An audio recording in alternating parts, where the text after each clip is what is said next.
Hey folks, it's Michael with the Reason RX podcast. I'm here with my co-host Melanie in from, Minnesota. right, now she beat me to it. Dang it. But today we're going to be talking to Gundula Bosch. Did I get the name right? Or did I butcher it? Okay, sweet. It's acceptable. Okay. She's at Johns Hopkins, and I heard about her and got her in touch as started off reading the book Range by David Epstein.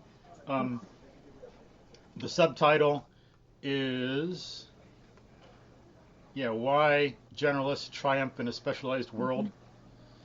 Really good book. I recommend it.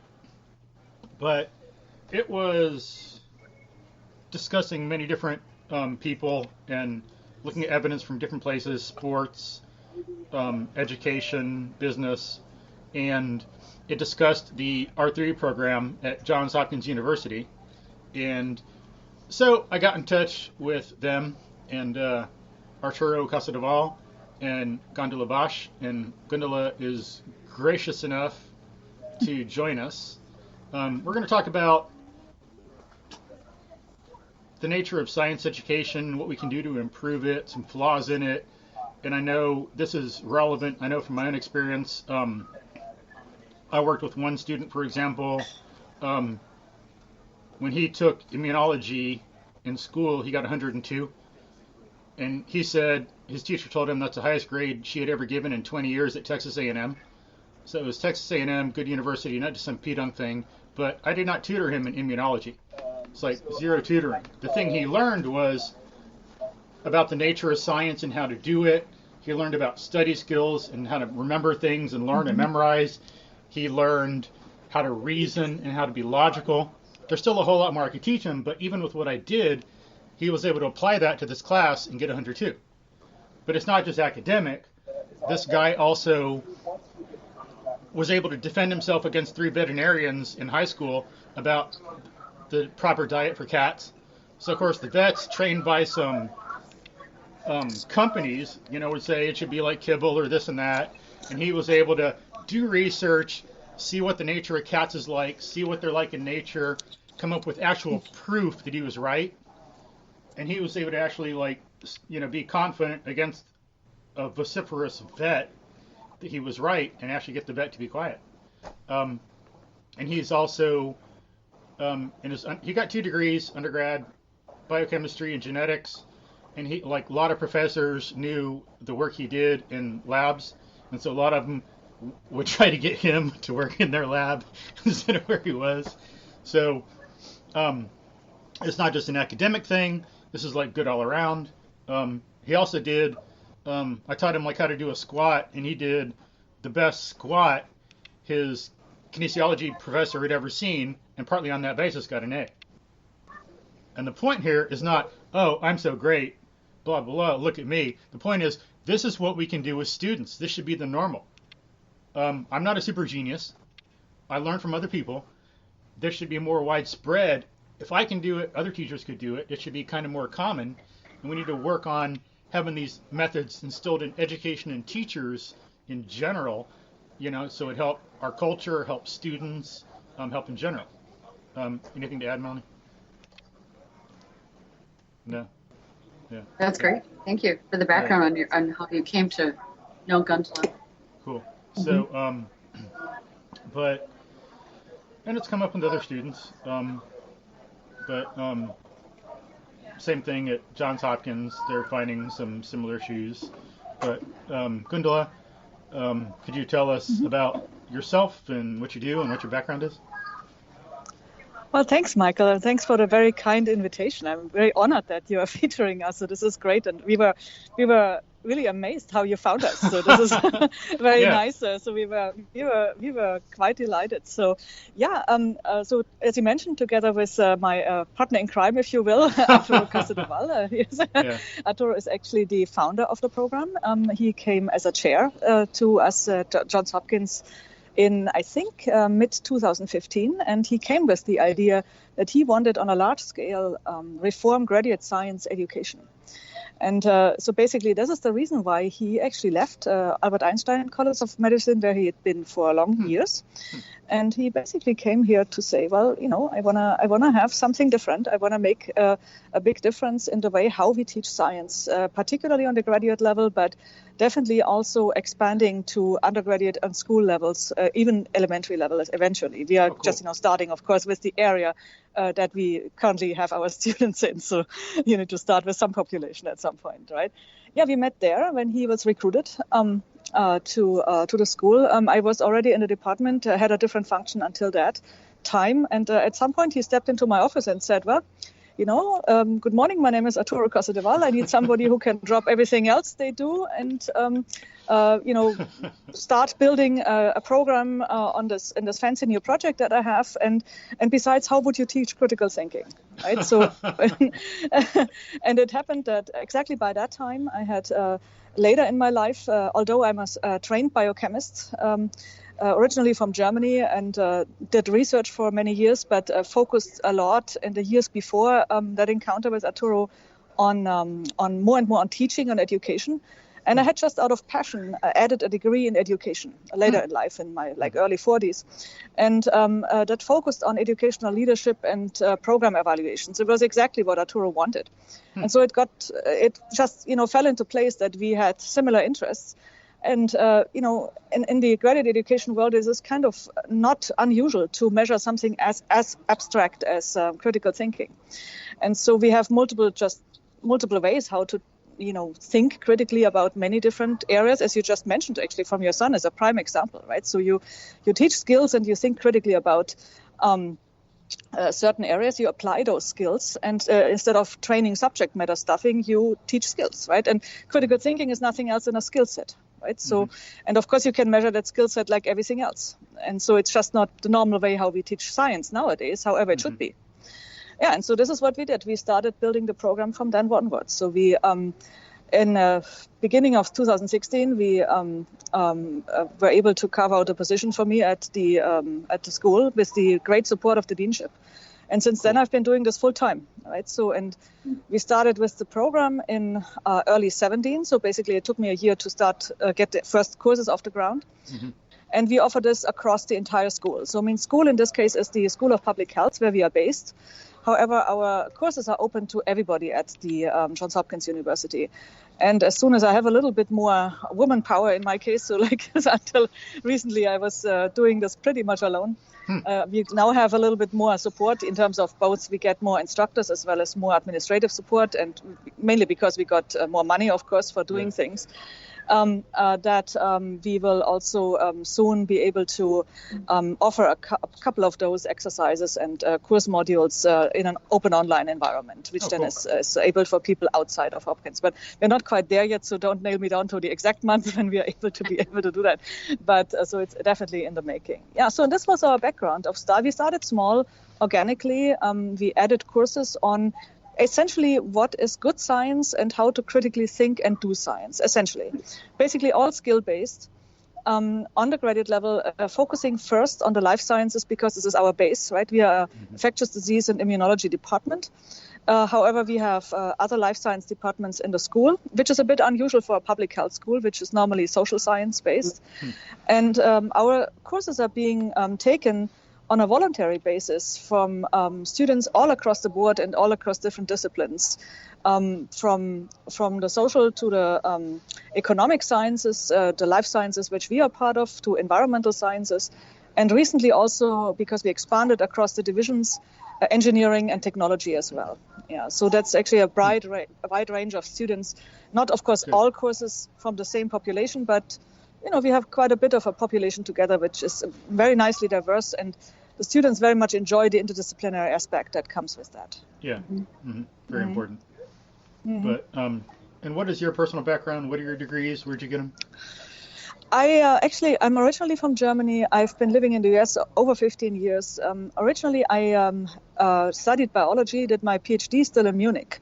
But I've been trained as a biochemist ever since. So I did not really do classic biology research. I did much more biochemistry, which is, of course, related. And after the PhD, I went to University of Washington in Seattle, where I still did mainly research in biochemistry, but discovered also that my true passion is teaching. So I got into a teaching fellowship there, and since then, just I caught fire and couldn't let go. So, and how does always? It's already like, when was that?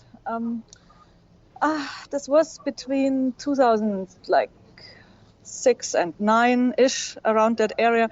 And you know how this always is, you kind of, the older you get, the more you seek meaning in your life, right? And this was simply adding so much meaning that I managed in the years to come to increase the degree to which I was teaching so much more that there was less and less time for lab research. I did a little bit of computational research towards the end, but at the end, everything that was connected to teaching was taking up so much more time that I just didn't have time for the lab research anymore, which, I'm still involved and still doing a lot of activities that are connected with lab sciences, but I don't do this by hand anymore. There's just no time. And so this is how that went, and then, of course, I topped it off with that degree in education, which was adding another, if you will, capstone of that meaning-making progress, because you can add a lot of connections between the different modules instead of just teaching. You kind of have a better way of doing evaluative research and figuring out, how effective is your approach. You have, as I mentioned before, you have more intricate approaches on measuring and teaching abstract constructs like, just skills, like thinking skills, evaluative skills, as opposed to, how, for example, how does the immune system work, which is a descriptive endeavor, right? Mm-hmm. So, but skills are always something that is conceptual, and you apply it to different contexts, right? And that's exactly what we do in the R3 program. And actually, I have a little bit of an update because we are now called the R3ISE program. The R3 is still the R3 in there, just the 3 is silent because we so many people use the 3 R's in different ways, also for recycling or any kind of other things. And we actually found that other disciplines that have to do with animal safety actually use the 3 R's much longer. To avoid confusion, and because we are harbored in the R3 Center for Innovation and Science Education, which is I'm the director of, and this abbreviates as R3ISE with the 3 in the exponent. Everybody associates us anyway with the R3ISE Center, so we are here at the school anyway called the R3ISE program. So we thought, it might be a nice way to transition from R3 only to R3ISE. So, we still incorporate them. Mm-hmm. So R3ISE. Right. Yeah, it's R3ISE. Okay. So the 3 is still there, but it's silent. Okay. Yeah. And before we go on before we go on much further, how did you get interested in biology? Sorry, what was it? How did you get interested in biology? In biology, it's very classic actually. When I just liked the study subject, right? So I had two favorite subjects at school, which one was geography and the other was biology, and I just chose one of them. So biology was always something that I found, I just liked always the way how not only to describe the world, but understand it a little bit more, so it had a fundamental way of looking into connections and understanding fundamental processes, and this kind of got me into that. Geography, I liked it a lot, but it was too descriptive. Biology adds, this underlying connection of understanding why things are as they are, right? Mm-hmm. Yeah. Mm-hmm.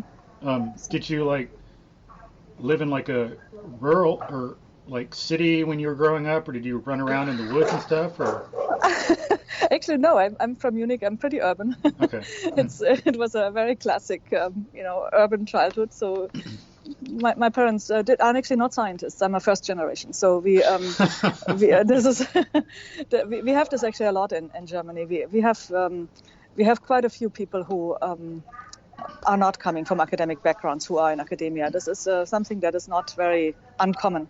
Mm-hmm. It's just the way how the education system is structured that it's a very exploratory way of doing that. So, maybe I had good teachers. Maybe that is. I actually cannot recall them so much except for one person who was pretty funny, and so maybe he inspired me. I cannot even tell you anymore. Wow. I'm at midlife now, so maybe I should have given me more credit. Interesting. Cool. Any questions, Melanie? Well, I was actually going to ask that when you were growing up, if you had anyone that really inspired you. I'm in music, but I feel like because of that, I'm in music probably because of the different mentors I had growing up. It was a very positive relationship to work with them. So I think that's what determined my path. But I just wondered, for people out there who are even looking for a path still, it's a big choice. Was it easy to do biology, or was it really? It wasn't straightforward at all. My entire career is not straightforward. So I think it's always what I tell my students. Actually, there is students. For example, my husband, whom I actually met in the first chemistry course at university already. So he studied the exact same thing, but he actually is a classic way of as you said, running around in the woods, if you will, right? So dug out worms and did things with them. Probably not ethical. And so as a child, probably put them in the freezer. That's what kids do. This, right? Yeah. I think a lot of great American conservationists grew up hunting and stuff like that, fishing and all that. Yeah, I'm not sure we should recommend torturing animals to our children. But anyway, so pretty much this is what he did, because his mom tells me always, what she found in the freezer. Cool. It's like maybe not so encouraging for the other mothers who might be listening to this podcast. So anyway, so he knew from just an exploratory way of finding his passion and curiosity from early childhood onwards, that is any kind of things with the sciences, right? He wasn't very specific about what kind of sciences, but he wanted to do something with the life sciences, right? And for me, this was actually more something that I like things that help me understand things, right? So I'm a reflective type. I like this. This is what I can remember from my adolescence a lot, that I liked, kind of reflecting on books and making connections, right? So, and this is what I truly enjoyed, and everything every subject that would help me make these connections. This could also be deeper studies of history, for example, right? But just maybe why I like science history a lot, right? Is something that I liked, and this might be also the reason why I enjoy philosophy, because philosophy really is adding. I didn't have a formal education in philosophy, right? So it's just something that.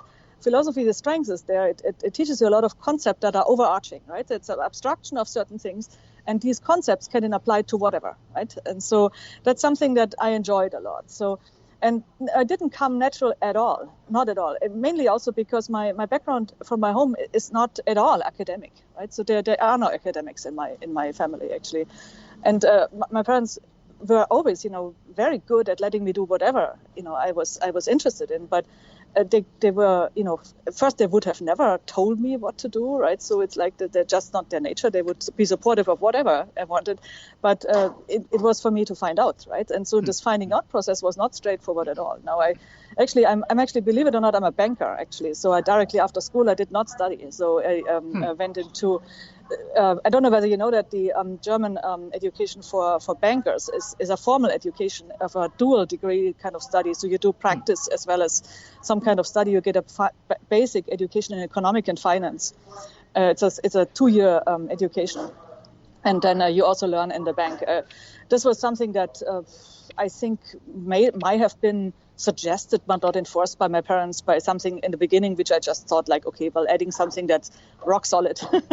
And it just wasn't at all my thing. All right, so I'm not a person who deals with financial products and doesn't sell them any. So I'm not a good seller, but at least not for these products. But so it was an interesting experience. But how this is when you're younger, you still have some time to meander around. And after that, what I knew after this education is I knew that I did not want to do that, and then just went back to my original ideas of. What did you enjoy, right? What did you enjoy at school? And, maybe, as I said, earlier on, maybe I should have given my teachers more credit. It's not that present in my thoughts anymore now, at midlife. So maybe it might have been a little bit more a part of my decision-making process at that time. But I basically went back to that old decision, what do I enjoy most, right? And this was basically geography or biology, and then decided for biology I enjoyed more, just do it, right? Mm-hmm. And maybe if there would have been a course of study at that time in history of science, I might have taken that one. So I don't know. But I decided for this and, stuck with it and, then met my husband in the same undergraduate education. So we went through the whole thing together. essentially, as a side note, also did our PhD on the exact same day, just an hour apart. Wow. Yeah, so we were in the same research group at the Max-Planck-Institute. Okay. And our professor was not in the mood of driving to the location where the test was being held, the defense was being held twice. So he said, like, you schedule this, that it's at the same day, at the same time, so that I don't have to go there twice. Yeah. And so we basically did this, and so we have been until recently we've been able to synchronize our lives pretty much. So Good. So it's also nice to talk science at home, right? So it's and understand what each other is doing. And while actually he is not so much into teaching, he actually until recently did only research with great passion. So he's a lab person. So. And he got the same degree, same exact degree? Yeah. Mm-hmm. It's the exact same degree, yeah. Okay, well, nice. Well, he does not have a degree in education, but he's just getting an MBA right now. Oh, wow. Mm-hmm. Whoa. Oh. Mm-hmm. Impressive. Nice. Yeah, so we like we like adding things at later in life. So we like these kind of things. Yeah. Yeah, but yeah, it sounds like the life is kind of like just the basic idea of what Steve Jobs says. Follow your passions, do this and that, and sometimes you can't connect the dots and see how things are connected and where you can go until you look backwards. Yeah. It's also when I started studying education, I was already in my 40s, and I asked my mentors over there, at the School of Education, well, do you think this is too late? And they just laughed at me and said, this is what education comes to you when the time is there. Mm. And this is exactly what it was, right? And the beauty about education is also, no matter what you teach, is, everything in your life before is relevant, literally everything. Mm-hmm. Right, and this is really, it's beautiful because you really have the impression that everything that you did before can be either given as an advice, can contribute to your teaching, can enrich the way how you understand your students, all these kind of things. You do it much more consciously when you have added the degree in education, because there's a lot of reflective exercises that help you understand yourself as a teacher as well as understand your interactions with the students. So from that point of view, it was very relevant, but I don't think it would have been as relevant had I done this in my late 20s or something, right? Mm-hmm. So I think it was definitely a good time in my life to do it. Yeah, there's a lot of wisdom you have available, and you've learned a lot more when you're quote unquote older than when you're younger. Mm-hmm. Some people think, oh, well, I want someone who's 20 so they can identify with my kid more. Well, then you're missing out a massive amount of life experience and wisdom. Yeah. And the wisdom is way more important for the kid's future than connecting. They have friends for that. Absolutely. Absolutely, and they want to hold on to, right, and to look up to. Absolutely. Yeah. Very much. I have older parents, and I never found that prejudice having older parents as a disadvantage. So I never saw that. Actually, never. No, I think it's very individual. And I think it seems like it's more a bigger aspect of the American culture. Not entirety. Some people are not that way at all, but it seems like in America it's more like worship the youth, forget the old, something like that. Yeah. I think that's a worldwide problem, but I think we need to recalibrate because the world population is aging, right? So we need to get away from this notion. This is simply not where we are going. Right? Yeah. And we are the one which are aging now, right? So we are the Gen Xers, so we should maybe start recalibrating. Yeah, true. Yeah, do you find that students come to you for insight on what to do? I mean, I think students would see you as someone who's really understood what she needs and wants to do in life, and they would love that. They would want that. How do you help them, or what do you say to them? So we have that a lot because particularly at Hopkins, we are a very research-intensive university, and there, of course, I understand that a lot of colleagues who are lovely colleagues, and they're wonderfully supportive, and we really have a lot of fun with interactions with them. Is when you grew up in the research heavy field, right, then of course your focus has always been on furthering your research career to make the steps that are necessary to get where you are now, right? And of course the advice a lot of our research heavy colleagues give the students is that the gold standard is to do the straight online path, straight path to become brilliant in research, build your path, publish a parish, all the usual stuff to become a research professor. And then this kind of course, goes down for the students as well, if this was the only valuable path, and everything else is secondary, if at best, right? So the good thing is why the students come to me is because they see that you can definitely, not only land a good position, but, mainly and most importantly, find absolute fulfillment in alternative pathways, right? So, and they come from you for these examples, how did you, exactly as you asked me now, so how did you come where you are now, right? And what did it mean to you not to continue with wet lab research? How was that for you? How were your interactions with your mentors? How were there any conflicts, things like this, right? So, and I must say that I was incredibly lucky. I do know how it is not to be valued for the decision to be in education. This was in former years, so definitely very conscious decision, because I just had this absolute epiphany moment at the University of Washington where I was, getting bored with what I was doing, right? So, and boredom for me is always a big issue. So my mom tells me this all the time. So I was always a child who gets bored very quickly. And I just lost interest in the project that I was doing at the University of Washington, which was a cool project. I just couldn't feel the passion anymore, right? I had a strong interest. But at the moment when I stepped in one of those panel discussions to hear about what other people did who switched from education into classroom teaching, and I will never forget that moment. There was a blind person sitting there, and he spoke with such intensity about the personal fulfillment he got from classroom teaching and from the interactions with the students.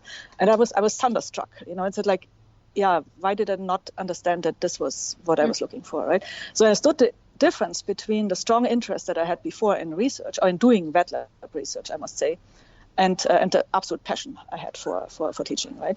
And so since then I couldn't let go, and this has never left me.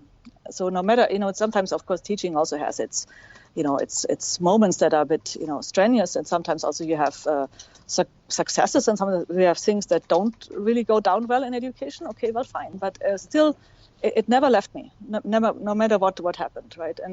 And so things like this is a good experiences to share with the students, right? So the students see that no matter what their personal interest is, it can be diverse, and it's okay to switch also later in life. And say, like, the basis for my career was laid in my 40s, right? So it's like, I was lucky to meet Arturo. Okay, fine, but at some point you also have to be at the right point at the right place. But there's multiple pathways. So, just saying my husband does this MBA. Well, this is because we founded a biotech company when we had a ditch in the career of my husband, right? Cool. So his career wasn't straightforward either. He just basically also followed his passion all the time. And at some point when he had to switch position because of a funding issue. And then we said, like, how about we just, ramp up this little biotech company, which, of course, it comes handy to have his MBA right now for. Yeah. But we learned this by doing, right? So, and while I currently, due to a conflict of commitment interest, I cannot do anything in this company, but my husband is very active. And we learned a lot from his activity there. And just, to share with the students, it is totally fine to, as you said, like, quoted from Steve Jobs, but other people have this too. We like a lot Richard Feynman, the former Nobel Prize in physics, right? And he's of course very expressive in what he sees as his passions. He has always said in academia, but he always said, like, no matter what it is, follow your passions and follow your heart, right? This is how it is. Really quickly for folks, much better at what you enjoy. For folks, really quickly, like Richard Feynman, he got a Nobel Prize in physics. He was on the Challenger Commission. He was regarded as one of the great physics teachers of the 1900s. He did experiments on ants. He learned to play the bongo drums, all this other stuff. He was very well-rounded. He wasn't just like the stereotypical modern idea of like the nerd physicist.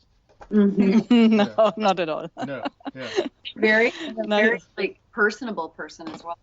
Very easy to talk. I understand anyway. I don't know him, but from what I understand, he was a very caring and loving father. Yeah, so he's also well documented on both the social media from people who quote from his work, as well as from his many interviews, as well as, classroom lectures, which are recorded partly, right? And so, of course, it's very well known how he interacted with and how he acted as an educator, right? So it's very well. So if you wanna look it up, I would just Richard Feynman, and then he will be maybe video even. So there's video lectures of him online. Still applicable today, although they are quite outdated, but from the subject. But it's still the way how he teaches is still very well documented. Yeah. And then I think one thing in regard to the teaching thing that is a bad aspect of our culture. I've heard this before. Some people quote George Bernard Shaw. They say, "Those who can do, those who can't teach. They Yeah. disparage it. But I'm not impressed with Shaw in the first place, and I go more with Aristotle. Aristotle was much more wise, philosophical, much better ideas. Aristotle said, those who know do. Those that understand teach. Yeah, actually, and this quote which you said in the first place is also existing the other way around, right? Those who can teach, the other ones, the other ones do the research, but those who can, they teach. Yeah. Right? So, and this is basically what I did. I'm pretty much with Dewey, with John Dewey, right? So John Dewey was one of the great heroes that I'm always in it. Especially when he's talking about experiential learning. We said he said about you don't learn from experience, you learn from reflection on experience, right? And so that's of course something that is a very deep insight, because especially like we teachers as well as also we parents. When we create experiences, we always think that the students as well as the children learn what we want them to learn. They do not, right? They get something from it which goes on in their head based on that experience, right? And what comes out of that later is very individual, right? So it's informed by the previous experiences and everything else. So it's an illusion to think that you create an experience and that this kind of induces the effect that you want to be. You are lucky when it is the case, but it's not always the case, right? And so the reflection process is something that we need to enhance, right? So in many different ways, mindfulness, self-reflection, and this, you asked me earlier about, is this applicable to various learner levels? Oh, totally. In Scandinavian countries, the inclusion of critical thinking training into all sorts of learner levels, including elementary school and preschool, is very common. So as we know, right, so they lead the pack in terms of educational outcomes and very good statistics when it comes to what the children get away from their educational experiences. And so they are wonderful classroom exercises that are from Finland or from Norway, where they have just a lot of very deep reflection exercises. And you would be amazed what younger children answer to these very complex questions, right? So maybe because they don't overthink them, right? So what you get there is a lot of original thought without secondary thinking. So I encourage everybody. So it's all online. Just Google for it. So it's a great experiences. And so yes, absolutely, you can ask, critical thinking questions as well as all kinds of reflective exercises. Of course, it needs to be in the interest of the students, right, and the children. So, but you can, by adjusting the level a little bit, you can ask very complex questions on the reflective end to all sorts of learners, and you can that way cultivate critical thinking training early on. Yeah, absolutely. Yeah. What would be an example of a question like that? That what would be some for young students? Yeah. What I've seen from Finland, which I'm always very impressed about, is that for example they like philosophy, which of course is cool. So they asked the students. I think the kids were 6 years old. So I asked them, what is happiness? I asked, what is happiness? And so they ask not what is happiness for you, what is happiness? And anyway, this is complex for us too, right? So they kind of followed them and asked them again at 7, at 8, at 9, and so on, right? So they asked them every year.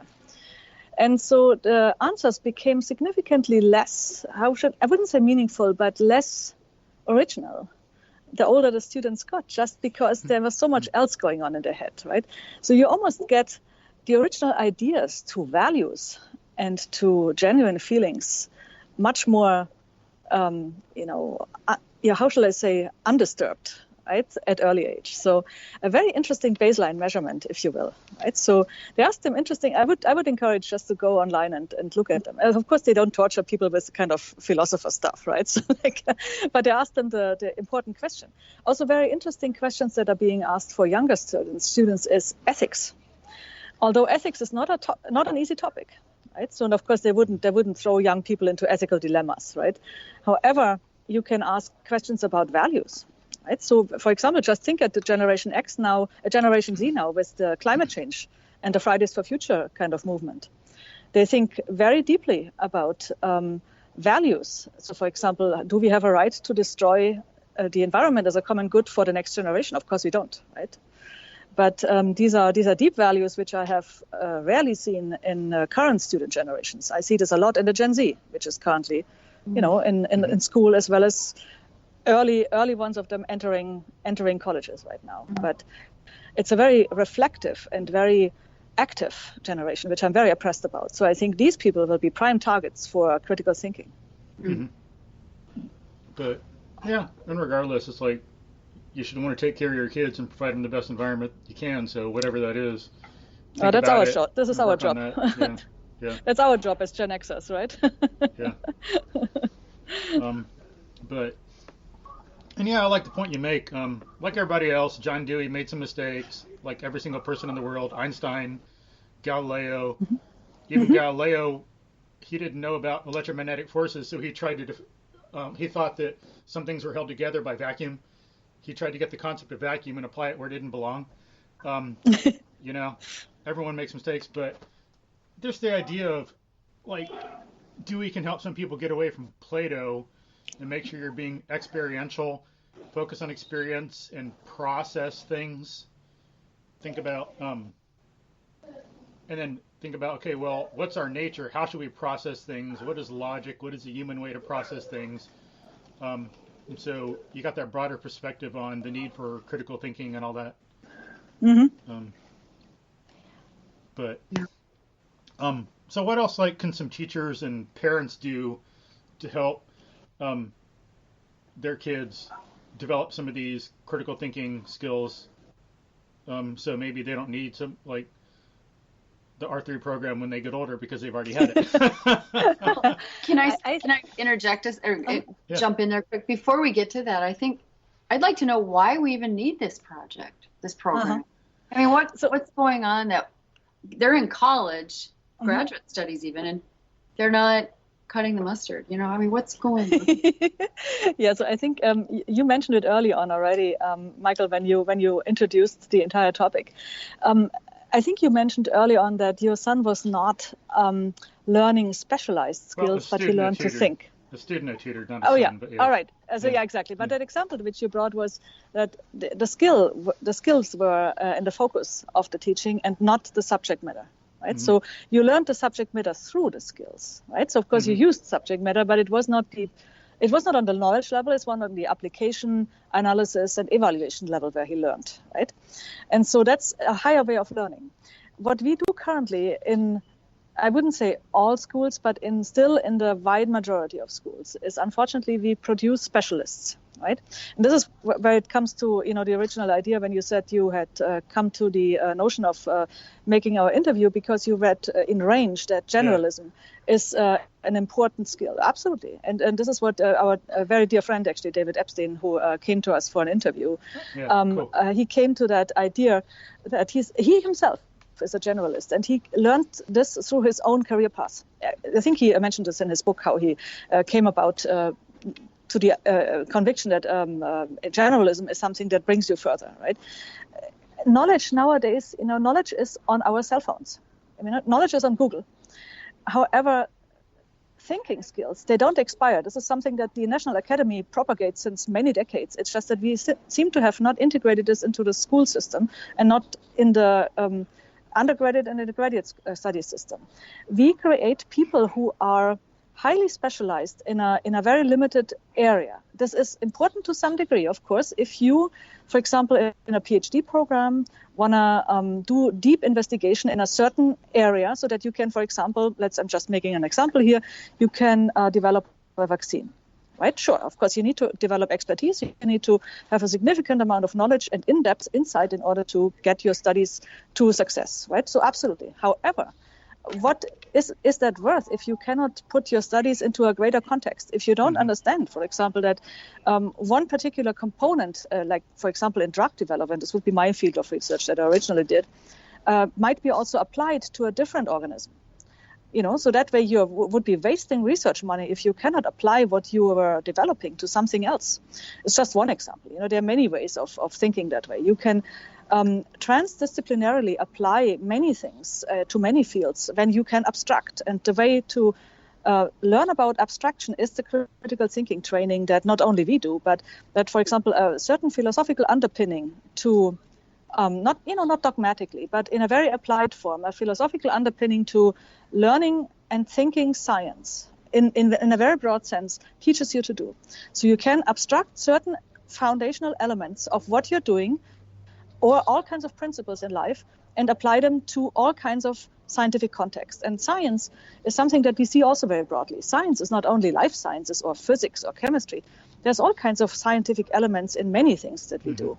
So in Europe, for example, like we see scientific elements in history, in, believe it or not, also in literature, right? So of course, creative writing is not part of science, but there's people who do very scientifically rigorous literature analysis that falls under scientific processes, right?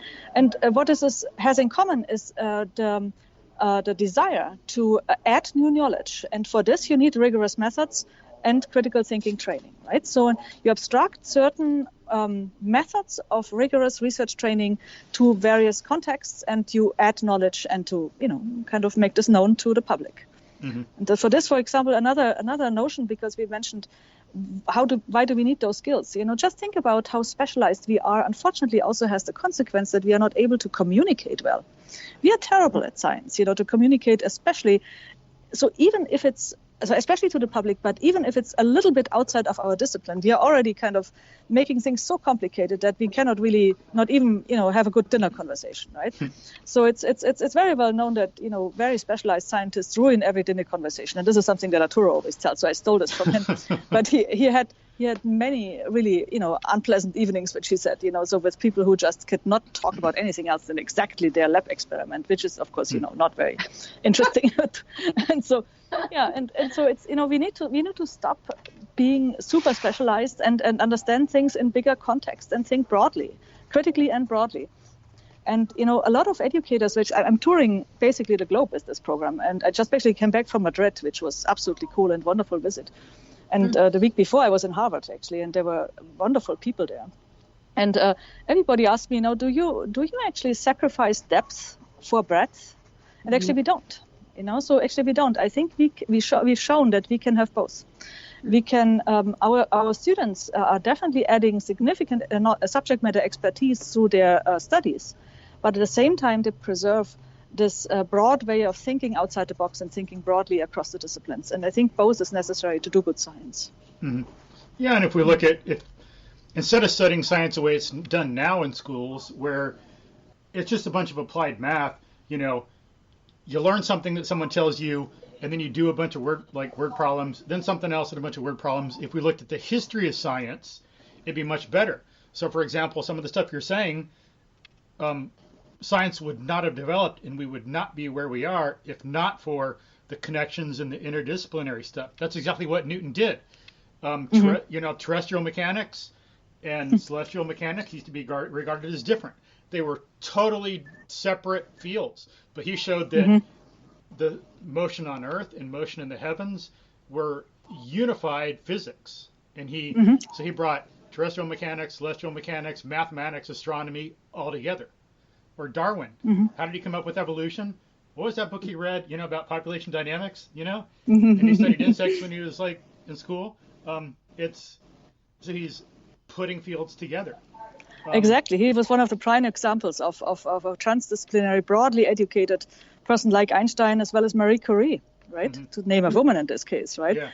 And, it was coming back to Feynman. Richard Feynman is actually the one who said, Hypatia. I wish we knew more about Hypatia, but... But, there's multiple people who pointed this out. Feynman said there is no disciplines. Disciplines are disciplines. Nature doesn't know any disciplines. This is a human construct. This is what we did in order to think and, give us the kind of impression that we can understand nature better because it's so large and complex. But it is not existing. This is just that we make it, right? But nature doesn't know any of them. Yeah. Or Hegel was wrong on a lot of things. And he had some bad influences in history, but he was right in saying the true is the whole. WHOE. The true is the whole. Exactly. Right. Yeah, agree on both of your notions here.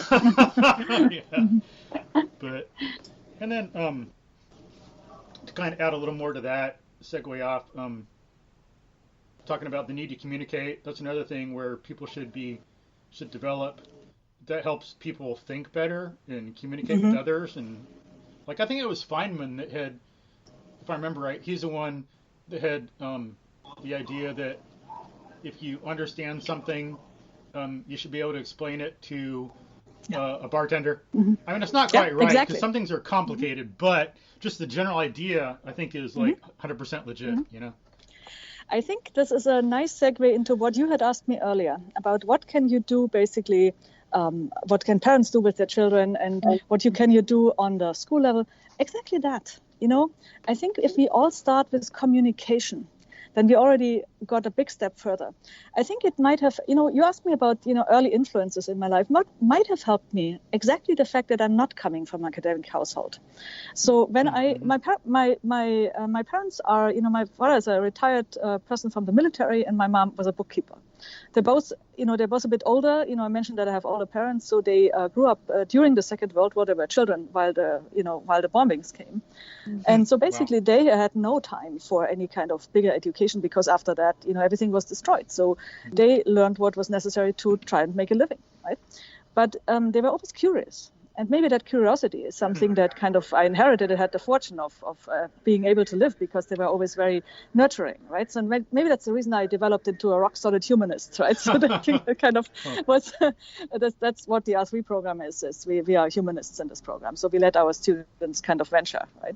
Cool. And but there were always this curiosity of trying to understand, right? And so basically when I came home and from my studies, when I was still doing structure-based drug design, this is basically a form that you try to understand protein structures and fit drugs into those proteins in order to either activate or inactivate them, depending on whether they are beneficial or harmful. And so the idea that, of course, my parents were not firm in knowing what a protein was, apart from a constituent of your nutrition, right? But not as something that you could visualize. And so do things like this and explain structure-based drug design with what you have on a breakfast table. Do things at home, and just not, listen to Kitchen Science, all the Kitchen Science podcasts, and listen to your podcast, things like this, live what you guys are doing is marvelous. And, all these kind of, do you know the Naked Scientists from Britain? I know from the name. BBC.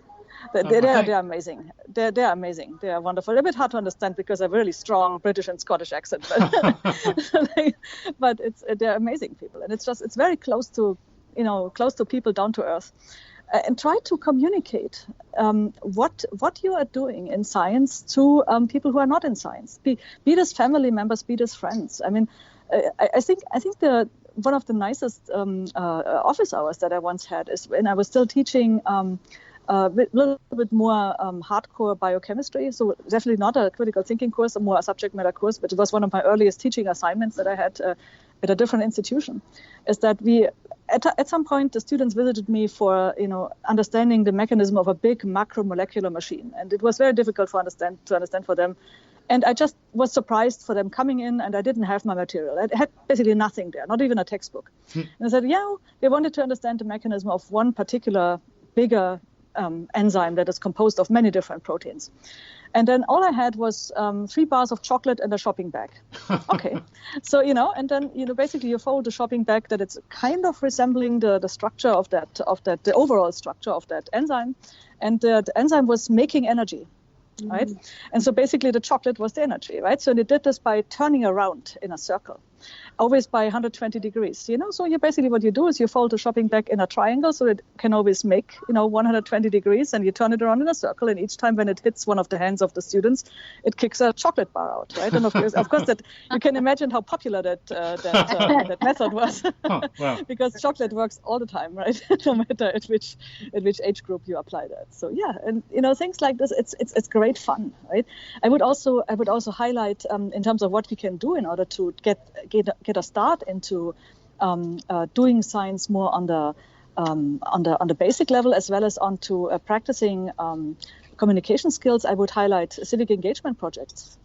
Civic engagement is, of course, something that is, other people call it outreach. I like civic engagement because it is not so much the notion of just, academia giving and the community receiving, which I don't think is a notion that we should say, but it's a mutual give and take on both ends. Yeah. And there's vast amounts of literature out there, how much the cognitive development on both sides, especially on the academician side, how much that is beneficial through the engagement projects that you have there, not only for communication and for social skill development, but for definitely a lot of different skills that have to do with career path, decision making, ethics, everything that has to do with higher order skill sets. So I would say that not only practice this with friends and family, but go out in the community and live and practice that.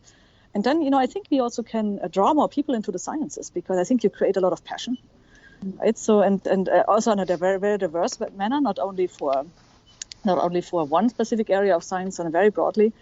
And I think this is the best thing we can do to science. Yeah. Yeah, and one thing we got to do is not have that arrogance about some people who go into physical science are better than everybody, or literature. We got to think that, like, we're all doing the same thing, just in different ways. Just like exactly. There was a novel, there was a movie made on it. Jimmy Stewart was in it, No Highway in the Sky. Oh, a Neville Shute novel, Shute, that's pretty good in that regard. He portrayed in his novel the importance of both science and the arts, instead of saying, this kind of fight we've had in the history of Western culture about like one versus the other. Some aspects of our culture, they're unified. Some aspects of our culture, because our culture is schizophrenic, you got those two kind of at war. But we need them both. We got to have that holistic philosophic perspective. That's what philosophy is about. The one, the true is the whole, a holistic perspective on everything. It's very important in maintaining our integrity and having good science, and thinking about, like, if you do some science, what's the ethics of it? How does it affect biology? What's the ecological implications? Let's look at the whole to make a good decision about whether we're going to do this, or if we do, how. I totally agree, and especially because you mentioned, I congratulate you on the notion of having, including into that holistic view also the arts. And this is from you, Melanie, definitely something the National Academy is absolutely into that. So the evidence on the educational literature of the very beneficial mutual interactions between science and the arts, all kinds of arts, is overwhelming. So if you're interested, just look up. It's all freely available. The National Academies are doing a whole symposia on the intersection between science and the arts. And there was, just the beginning of this year, there was a panel discussion.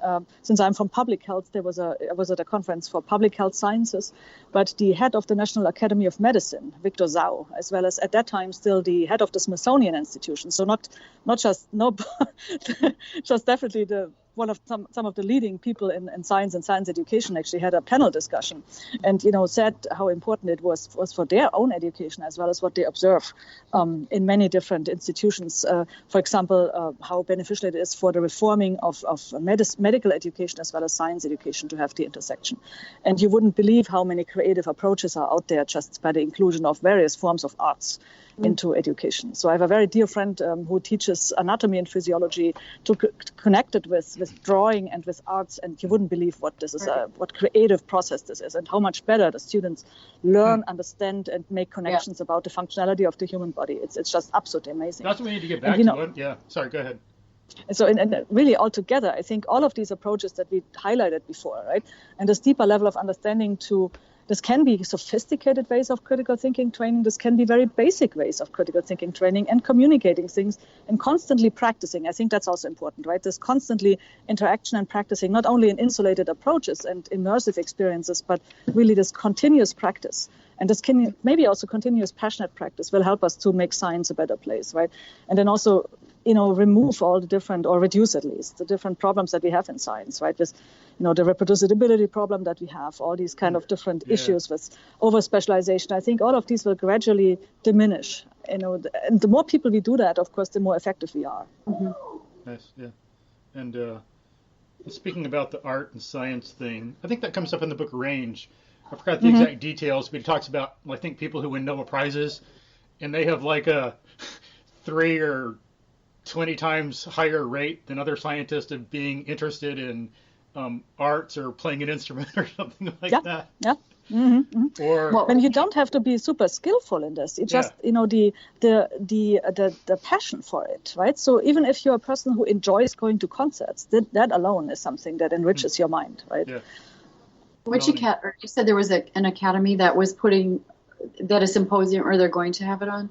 It's in regular intervals. The last one was, I think, in April. Is the National Academies. So I would just type in National Academies of Science is the big, the big institution in Washington D.C.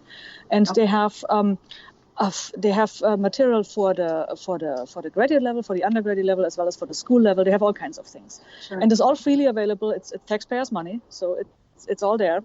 And they usually, when they have one of these big symposia, they issue a report. So it's all freely available as PDF. You can download, and it's very nice. So I would look into that. And sometimes if you get onto their mailing list, you can also sometimes, when they have symposia that are being recorded, not everybody can travel always to DC and attend their symposia. Then, of course, it's with a certain time delay, you can listen to the recording. So definitely it's for the consumer and for the general public. Yeah. And then about the art stuff, were you done, Melanie? I kind of wanted to hear that. I couldn't hear it before, so I just wanted to get... And with the arts thing, the integration of art and science for folks and understanding history, why it's important to understand, study the history of science and everything. Mm-hmm. If we look back, we can see some evidence of the beginning of science by looking at the Pythagoreans. I mean, they had some goofy ideas and they were wrong on some things, but they did figure out harmony in music through experimental evidence. They looked at the ratios of strings. It was actually by doing it, from what I've read so far. So that's one thing that helped science develop, connecting math to the physical world and seeing that it actually worked, that harmony thing there. Mm-hmm. And then I'm not sure if you're aware that Galileo's father was a musician, and I think he's one of the ones he was studying some of the music and drama of ancient Greece and bringing that into the culture. I think he's one of the founders of modern opera. Oh, wow. Okay, now I did not know that, but thank you for filling me in here. So fascinating. Galileo, so he grew up knowing music, and, at the end of his life, he'd play the violin when he was blind. Uh-huh. But I've seen in some documentary thing that was made, and I think I've read this a little bit too, that because he was so well trained in music, he would use that when he was starting to study motion down an inclined plane and free fall. So modern science comes from an integration. Unfortunately, there's this idea nowadays that in the West, we're all analytical and we break things down and there's no synthesis, and that's wrong, because that's not where our science comes from.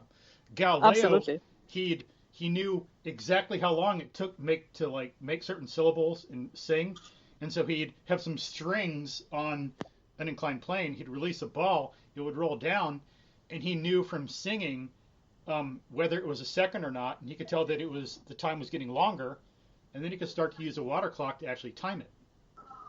Mm-hmm. But they knew, very, it's the human ability to precisely know how long certain sounds are is pretty amazing. I forgot, we can go down to a 64th of a second or something, a 32nd, in our ability to grasp the timing of sounds. And so because of that, as I say, he was able to start studying the inclined planes, which connected into pendulums and free fall, and studying gravity, finding out that what the ancient Greeks and what Aristotle thought was wrong. And experimenting. That's just fascinating stuff, I think, just the philosophy right there in the epistemology. It totally is, and also it is very nicely explaining how knowledge was created, because people at that time, of course, were observers, right? So you were observers of the natural world and then tried to understand the phenomena which were around them, right? And so naturally and kind of logically, they were calling themselves also natural philosophers, right? Yeah. So a mix between early sciences and science observers and somebody who describes what he sees in a and kind of tries to make manipulations as rigorous as possible at that time with the means, but also somebody who is a philosopher still, right? And tries to, and the notion of trying to abstract from what you saw into principles was an early tendency, right? So this is remarkable, I think. Yeah, it's fascinating. That's one thing. If I get a degree, I don't want to get a PhD in the history of science or something. It is so fascinating. It is. The good thing is nowadays. Excuse me. Yeah, sorry. No. Yeah. Go ahead. The thing is, with all the open educational resources that are out there, we can do this basically even when we are busy professionals, right? So Arturo actually got me into the audiobook / the audio courses, right? So basically on the way to, I live a little bit outside of Baltimore, so basically on the way to work or from work, there's always a good opportunity to listen to audiobooks, all kinds of things, or preparing classroom materials that way. So it's something that many of us can do without, having to take formal degrees, right? So in case of course, if you have time, but in case you don't have time to add an additional degree, it's a little bit more compatible with a professional schedule. And one point to make for folks, like people think you got to specialize and focus and do this one thing to be better, but it's not quite true, because look at what Darwin did and Galileo. Yes. They would not have been able to do what they did if it wasn't for the broad spectrum of values they have. Exactly. And all the other heroes, right? Einstein was also a generalist. He was actually, he himself said, right? I'm actually a pretty crappy mathematician. So this is his own words, right? So he said, he was able to do it, but he never trusted his math skills. So Did he was have his wife check them. I heard that. Is it true? Yeah, I don't know whether I heard that too, but I definitely also had a colleague who looked into that. So he's somebody he trusted. So he definitely tortured his colleagues with all his drafts and said, look at this. And he's supposed to be very impatient until he got the confirmation back. So definitely a very interesting. But also Marie Curie was a generalist. So she of course, she was living the marriage of breadth and depth, right? So she was obviously going very much into depth by discovering and characterizing radioactive elements, but also she was able to see what their applicability and also what their overall significance was, right? So which was absolutely remarkable for that time, and particularly under the circumstances under which she had to do research. Like the folks haven't seen it, what she had to go through just to get a few ounces or milligrams of uranium or whatever she got. I forgot radium, but just incredible. Just the long process. Yeah. Wow. Yeah, and also specifically that, at that time, and also the life circumstances she had to, do research under. So she was definitely not at the beginning well recognized. So people were, in a very male-dominated, very conservative society at that time, were not trying to give her not any credit, right? So basically, she in the beginning was always named after her husband, So and there was a supporter circle which held her up, but it must have been very difficult circumstances in that time. So I think I don't know if Maria Montessori had to deal with some of that too. Probably. A lot of people. I think there's probably many more scientists in many different areas of various different areas of research that never got mentioned, right? So although, maybe they were maybe just not into publishing, right? So, you mentioned Newton, right? So Newton was a sociopath, right? So he was not able to communicate at all, right? Speaking of communication skills, he was just, he was part of a society that forced him to write certain things up, although the write-ups obviously were so incomprehensible that other people had to kind of, dig out of him how to make this in any way understandable. But if he would have had his own way, he would have never shared and disseminated any knowledge. Do you know the story? He basically gave quite often lectures in front of empty lecture halls because nobody understood what his ramblings were about. Right? So he was just liked being by himself and think about things, right? So, but he was not a good communicator. So definitely, he probably would have never advanced in physics if he hadn't had people around him in that society which kind of forced him to bring that knowledge out of his brain into any kind of disseminable format. Kind of. Some people are more alone, some people are more social, but I don't know. Or like Cavendish, from what I heard from some stuff that happened to him when he was young, that made him not want to be around people as much, just from some traumas. But I heard he'd maybe go to some to get-togethers or scientific meetings sometimes, very rarely, but would never talk to anybody and might leave early and did all his stuff alone at his own home, but did some great work. It's a personal nature, right? Yeah. But speaking of the factors that contribute to advanced science, or what can you do to do science better?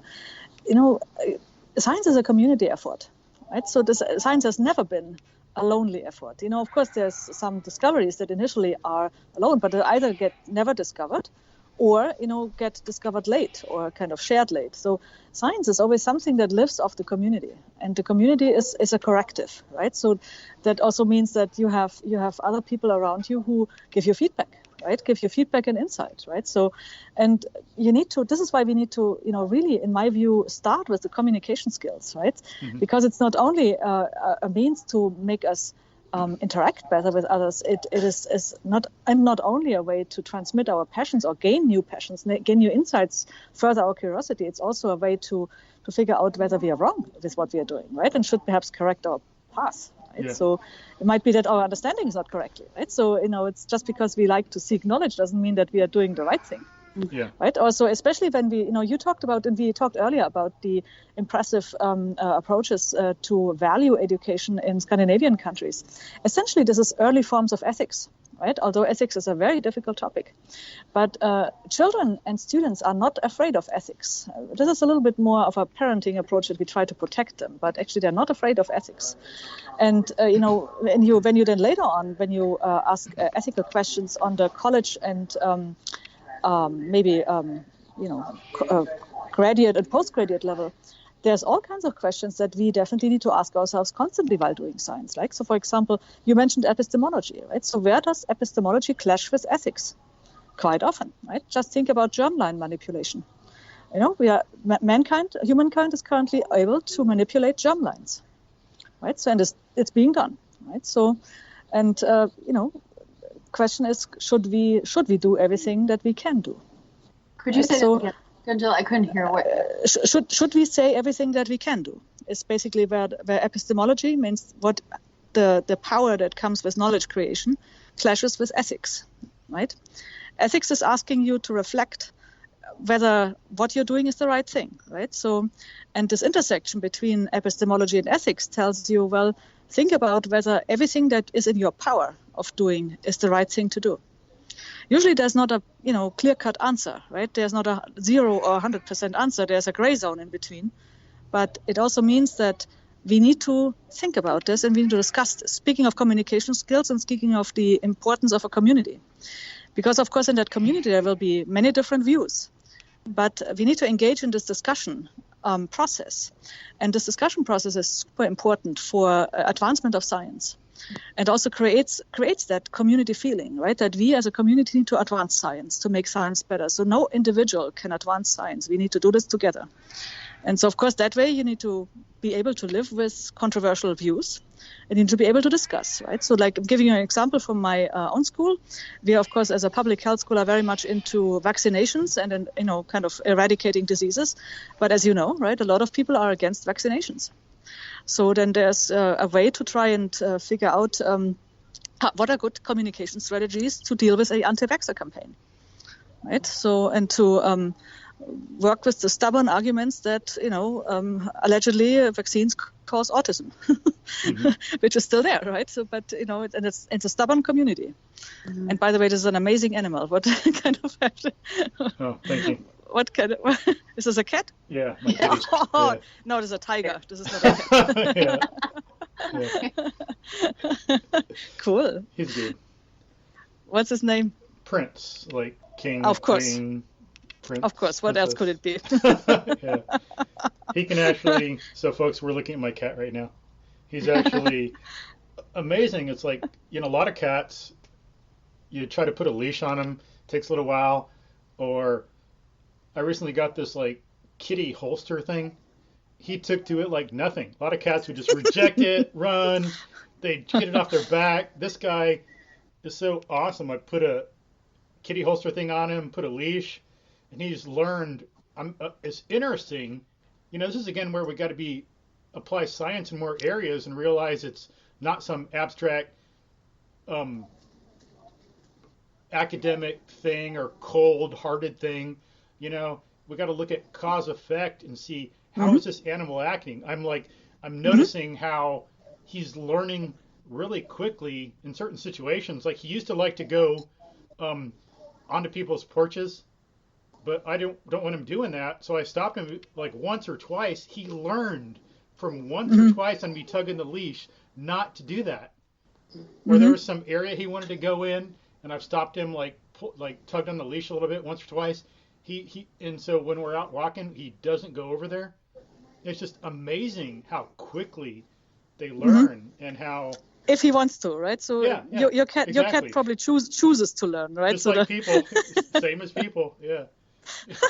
Yeah, maybe he reflected on experience. So, it's like, maybe he had a little Dewey experience, and maybe he just thought about and probably very coldly calculated that he would be a more effective tin opener if you would if he would comply in this moment, right? So, but it's partly. Well, if your listeners could see the cat right now, of course they would be impressed. So it's a really good, beautiful animal. And it's partly earning it, knowing how to treat animals, taking them seriously, not thinking that animals are stupid or unconscious or anything like Descartes did, knowing that it's a living, breathing thing and treating it really well, then it knows, I've earned its trust. And that's like part of the background to being able to take it out for a walk successfully. Absolutely. Yeah, we need, as you said earlier, we need to think holistically, right? So and I think mindfulness techniques, because you asked me earlier about what can we do, this sounds a bit abstract, but I think mindfulness can be a very easy exercise that many of us can do in our daily life, integrated anywhere, right? Also because it's very relaxing, right? And it's very satisfying because we see things more consciously, right? So not only in terms of, for example, connected with wellness, for example, think about what makes you feel well, but also connect us with more consciously experiencing the world, right? When you sit here at this amazing, I'm not sure whether you can see that, but I'm sitting here and the sun goes slowly down, right? And then within a few moments, the sky will be in many different colors, right? So why is the sky blue? Why is the evening sky red? So things like this. And why, how fortunate are we that the world is so beautiful, right? So wouldn't we, by a better understanding, have a better means to protect it, right? So to keep it where it is. Our children want to have the same world or a better one.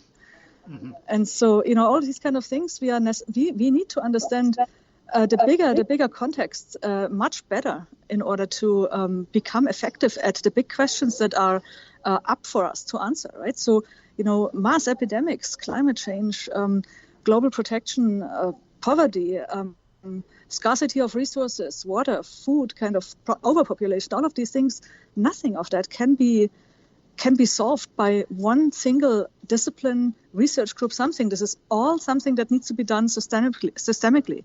And this maybe comes to the last point that we could say, what can we do together?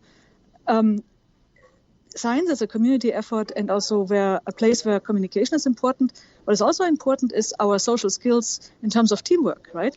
Because the team science disciplines are the ones which are being successful, right? So there is no way how we can do things alone and how we can solve all the big problems alone. We need to do this together, right? And for this, you need also skills. Speaking of skill development, you do not only need critical thinking skills, you also need certain social skills and certain skills that make us understand that we need to do things together. This has to do with altruism. This has to do with not always putting yourself first. This has to do with understanding that hyper-competition is not healthy, right? So we need to do things in a trustful environment together.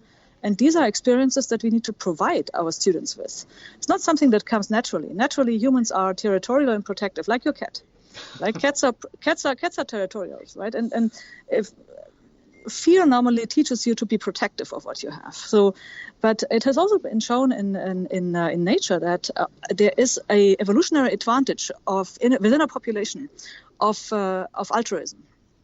Right, so because altruism is something that you would think about, why actually, right? So, but altruism has been shown in certain observational studies for animals that altruism brought the population further, because it was good for the greater good. So at the end, on for the social cohesiveness. And so basically, I think when we apply these principles, and again we abstract the principle and apply it to something else, to the scientific community, and more think about how we can advance, us. Humankind, the way how we all make use of the knowledge that we create together, I think then we have a chance of tackling the problems that are ahead of us. Mm-hmm. Yeah. So, there's some specialization in schools, and some of that's good, but it's not going to function well without the broader philosophic perspective and being more of a generalist. Unfortunately, I have 3 minutes left. Okay, yeah, cool. Me too, kind of, I guess. So that works out. So Nice cool. to talk to you, Gundula. Thank you so much. for Wonderful taking time talking to you both. out of your schedule. No, it was lovely. I mean, it was perfect because I just, I had much more relaxed time sitting at this airport here. So like, Good. so I hope the surroundings wasn't too loud, but it was a good corner here, obviously. Very nice. So yeah, Wonderful. folks, Well, thank you for doing this. It was fun talking to you both. and thank Thank you you. for Good to talk to you. saying some last words before I even asked. You already wrapped up. That was awesome. Yeah. Awesome. Okay. Appreciate it. Okay, thank you for Well, your time. Yep. Have a great Christmas. Good. Yeah, Merry Christmas. Yeah, Merry Merry Christmas. to you both. Hope you have a good Yes, flight. exactly. Happy New Year. It's the year's almost over. We couldn't believe it, right? Yeah. I know. Yeah. Okay. Good. Thank Well, you. thank you so much. Thank Nice you. to meet you. Nice. See you. Bye. Bye.